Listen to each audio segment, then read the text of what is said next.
Here we are, back again with another Virtual Learning Friday. So I went back and rewatched the video from last week and I forgot to add the joke of the day. So being that we're talking about political parties, I thought the joke should be about that. So I'm curious if you guys know what horse runs the city. The mayor. So there you go. As always, take a few minutes, laugh it off, but now we get back to POD. So our focus today is going to be on the nomination process of candidates, which I'm going to go through pretty quick because we talked about it last year. We talked a little bit about it this year. And finally, we're going to end with why we even have political parties. What are the purpose of them? And I'll tell you, political parties today, at least in my own personal opinion, I think they have been very watered down and aren't really functioning the way that they were intended to be.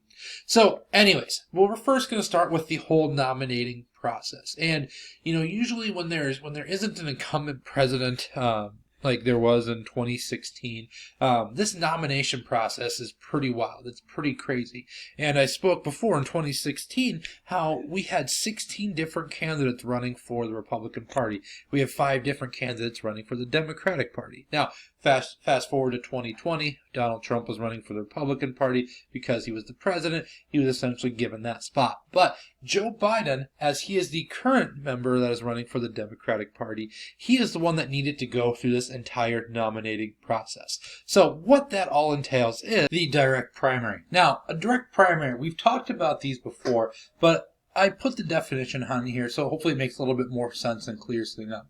So when I say direct primary, what I mean by that is voters choose a candidate to represent each party in a general election. So by the political parties, I'm talking that they were more the Republicans and Democrats, but at this time the voters are going to choose who is actually going to be that Republican, who is actually going to be that Democratic candidate. So direct primary, what that does is it allows for more democracy in our country. And there have been people, and I kind of understand this, that have said that the direct primary has actually been harmful for our country. And I'll explain that more in class.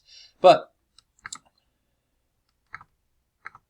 there's a few kinds of primaries. There's a closed primary and there's an open primary. So we'll first start with a closed primary. In order to vote in a closed primary, you have to be a declared member of that party. And each state has a different rule for how their primary works. Each state has a different rule on if they're going to have a closed or an open one. But the first primary that always takes place is that in Iowa. So they always refer to that as the Iowa caucus. And that's going to be very important because that's going to start to give you some momentum. That's when maybe donors are going to start to realize that, hey, maybe this person could be the potential president. But overall, the Iowa caucus is very important for a couple of reasons. But back to the closed primary. So as the name implies, this type of primary you must declare. So sometimes you can declare at the actual polling place. Sometimes you must declare months in advance. But that's going to be a closed primary. The one that has more democracy is going to be the next one, which is what we call an open primary. And for that one, the voters do not need to declare their party or their preference. So it's basically open. Anybody can vote for anybody in that primary. You can have Democrats going and voting for Republicans and vice versa. But it's pretty open. So anyways, I have on there the last part. It says arguments for and against the closed primary. Now, with that, I'm going to have you come up with your own argument. Why you think it would be a good way or a good reason to have a closed primary, and why you think it would be a good way to have an open primary. So basically what I'm having you do is come up with a list of pros and cons to that. So that'll be what you should look for on your Google form. All right. And then winning a primary, as long as you have the majority of votes, you become the party's candidate, and then you are going to be the nominee in the general election. So that's kind of where we're at right now in October of 2020 as we get closer to the actual election in November. And then unaffiliated candidates, whether they are partially Republican, partially Democrat, whether they don't really claim a political party like Kanye West, those people are able to get on a ballot, but you must petition every single state.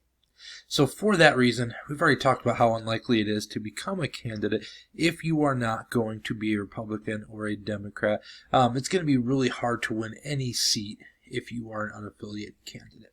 And then the last thing I have on here is just the functions of political parties and why essentially we have them. So what I'm going to have you do is I'm going to have you explain 2 of these on your Google form for the question. So the first thing they do is they campaign for candidates. So I think this one is pretty easy to understand, pretty cut and dry. They are there to get people elected. They are there to win government. And because of that, the number one thing that they do is they campaign for candidates. The second thing they're supposed to do is they are supposed to inform citizens.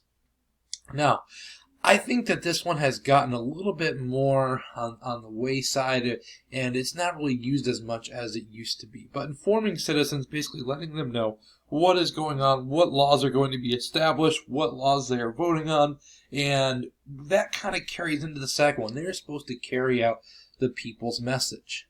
As I guess you could say in the last election or in the last debate, President Trump said that elections, they have consequences, and whether or not you agree with what the other party is doing, they essentially are carrying out the people's message because they have the majority of the votes. They operate the government, which is the fourth one. They make sure that we have Congress. They make sure we have the judicial branch. They make sure that everything is functioning as smoothly as possible.